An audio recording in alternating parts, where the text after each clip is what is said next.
Suffering saints. For some reason, certain Christians like to focus on Bible verses about suffering.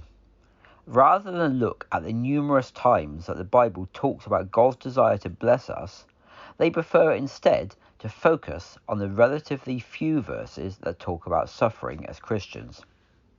Verses such as 2 Corinthians 1:5. For as the sufferings of Christ abound in us, so our consolation also aboundeth by Christ. Or 1 Peter 4:13. But rejoice, insomuch as ye are partakers of Christ's sufferings, that when his glory shall be revealed, ye may be glad also with exceeding joy. Whilst these Christians will find reasons why the Bible doesn't really promise healing, or prosperity, or protection from harm, etc., they are firm in their belief that partaking in Christ's sufferings means that we should suffer hardship in life. They believe that any form of suffering is good and far preferable to a life of luxury, or any form of luxury. They believe that it is better to be poor than to be rich, better to be sick than to be in health, etc. But is that really what the verses that talk of suffering actually mean? Isaiah 53 verse 4 says, "Surely he has borne our griefs and carried our sorrows." And Matthew 8:17 quotes this verse as, "Himself took our infirmities and bare our sicknesses." So if Jesus has already borne all these things for us, why then would Paul say in Philippians 3 verse 10, that I may know him and the power of his resurrection and the fellowship of his sufferings, being made conformable unto his death? Why do we have to suffer if Jesus has already suffered? Did Jesus suffer just so that we can suffer too? Surely that doesn't make sense. The same Christians that usually warn against taking the Bible literally are quick to take the suffering verses totally literally. And in so doing, they miss what God is really saying. You see, the Bible is not saying that we should suffer as the devil beats us again and again. It is not saying that we are supposed to stand there quietly while he throws things at us, and as long as we maintain our faith in God, we are the victors. How could it mean that, when Romans 8:37 refers to us as more than conquerors?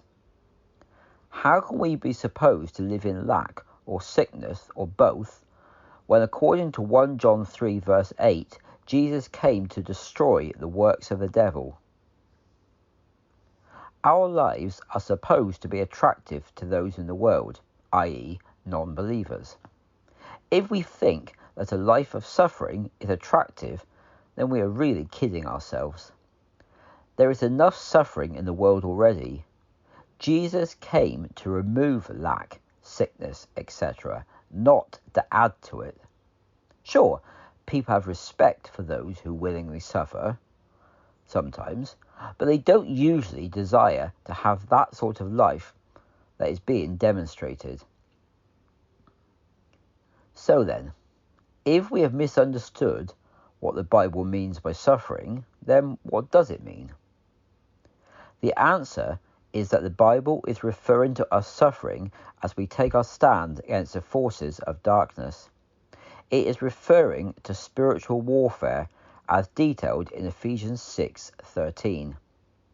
"Wherefore take unto you the whole armour of God, that ye may be able to withstand in the evil day, and having done all, to stand." We are supposed to be using the shield of faith to protect us from whatever the devil is throwing. The sufferings that the Bible refers to are mainly spiritual sufferings.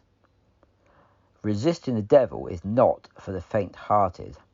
It takes perseverance to take your stand against sin, against poverty, against sickness, or whatever other area of the curse you're facing. It is all too easy to give in and sin, or to give in to whatever the devil is throwing at you, and to just feel sorry for yourself. Taking your stand is a fight, and there is suffering involved. But if you continue to stand, you are guaranteed the victory. A victory which actually looks like a victory. I once read an article about suffering as a missionary. The idea that missionaries are supposed to suffer is typical of the sort of thinking that has kept much of the church downtrodden. This is yet another of the devil's lies designed to keep us under his control, to ensure that we never become too much of a threat to him. Missionaries are not supposed to suffer.